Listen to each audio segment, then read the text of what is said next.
دیکھ لیجئے. کیا غوث ہر زمانے میں ہوتے ہیں؟ جی یہ سوال ہے بالکل. احمد رضا خان اعلی حضرت نے کیا جواب دیا اس کا؟ جی بالکل جواب نیچے ہی موجود ہے. ارشاد کہہ کر بغیر غوث کے زمین و آسمان قائم نہیں رہ سکتا. یہ عبارت آپ پڑھ سکتے ہیں انا للہ و انا الیہ راجعون.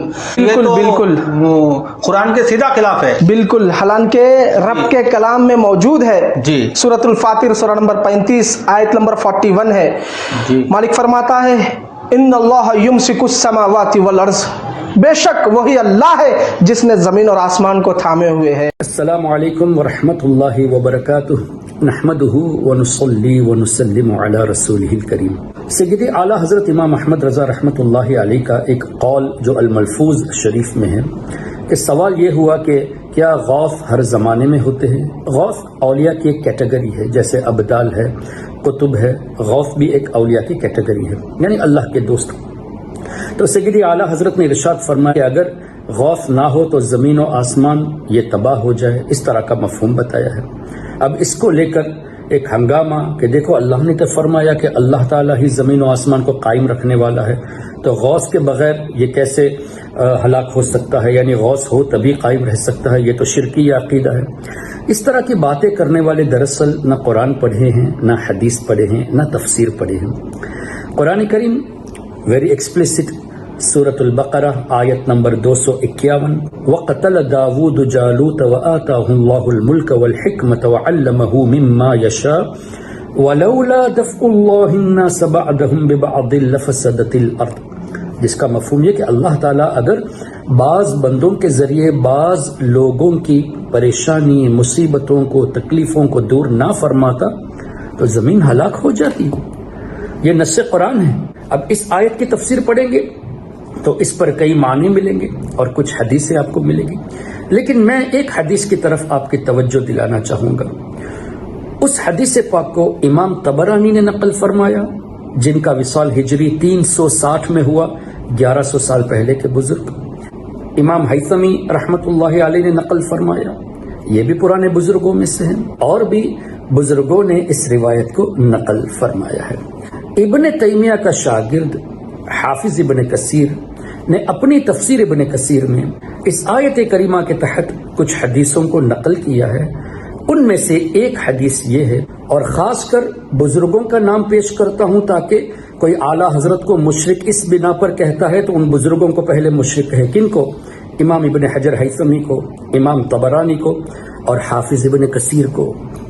ابن تیمیہ کا شاگرد اس کو بھی مشرک کہیں، اور پھر جن بزرگوں نے اس حدیث کو روایت کیا ان کو بھی مشرک کہیں. اور کیا نبی پاک صلی اللہ علیہ وسلم نے یہ فرما کر شرک کر دیا؟ ارے غور کیجئے، حدیث پاک کیا ہے؟ الابدال فی امتی 30. ابدال یعنی اولیاء کی کیٹیگری میری امت میں 30 ہیں. بہم تقوم الارض. اللہ تبارک و تعالی نے ان ابدال کے ذریعے زمین کو قائم رکھا ہے. تو زمین جو قائم ہے یہ ابدال کے صدقے میں ہے، یہ ابدال کے ذریعے سے اللہ تعالیٰ نے زمین کو قائم رکھا ہے. اب یہ مت کہنا کہ اللہ نے فرمایا کہ زمین و آسمان کو قائم کرنے والا اللہ ہے تو حضور علیہ الصلوۃ والسلام نے یہ کیوں فرمایا؟ اگر یہ کہو گے تو یہ بھی ماننا پڑے گا کہ نبی پاک صلی اللہ علیہ وسلم نے قرآن کے خلاف عقیدہ بتایا، اور اگر یہ عقیدہ ہوگا تو خود قرآن کے خلاف ہو جاؤ گے. کیوں؟ وما ينطق عن الهوى ان هو الا وحی یوحى. اللہ نے فرمایا میرا حبیب اپنی طرف سے کچھ نہیں فرماتے، جو کچھ فرماتے ہیں وہ اللہ تعالیٰ کی منشا، اللہ کی وحی سے فرماتے ہیں. تو اب کیا نبی پاک صلی اللہ علیہ وسلم نے شرک کی طرف ترغیب دی؟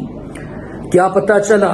یقیناً اللہ ہی زمین کو قائم رکھنے والا ہے، لیکن اللہ ہی نے اولیاء کو ذریعہ بنایا ہے کہ ان اولیاء کے سبب سے زمین قائم ہے. وَبِهِمْ تُنْصَرُونَ وَبِهِمْ تُمْطَرُونَ وَبِهِمْ تُرْزَقُونَ. ان کے ذریعے اللہ تعالیٰ روزی عطا فرماتا ہے، بارش نازل فرماتا ہے، کامیابی عطا فرماتا ہے. اس طرح کی کئی روایات موجود ہیں. عقل سے کام لینا چاہیے. عقیدہ ہمارا صاف ہے، اللہ ہی حقیقی مددگار، اللہ ہی کنٹرولر ہے.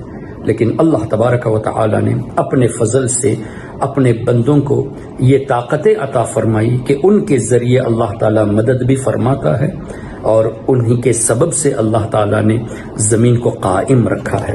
کیا حدیث میں اس طرح کے جملے نہیں آئے کہ جب تک ایک مومن زمین میں باقی رہے گا قیامت نہیں آئے گی؟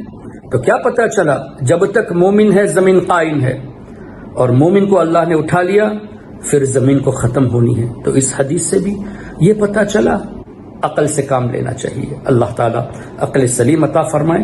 اور جو ان بیہودہ لوگوں کی باتیں سن کر کنفیوز ہو گئے ہیں ان سے گزارش ہے کہ سنی علماء سے علم حاصل کرے، ان لوگوں کی کلپس نہ سنیں، یہ صرف آپ کو مسکوٹ کر کے گمراہ کرتے ہیں۔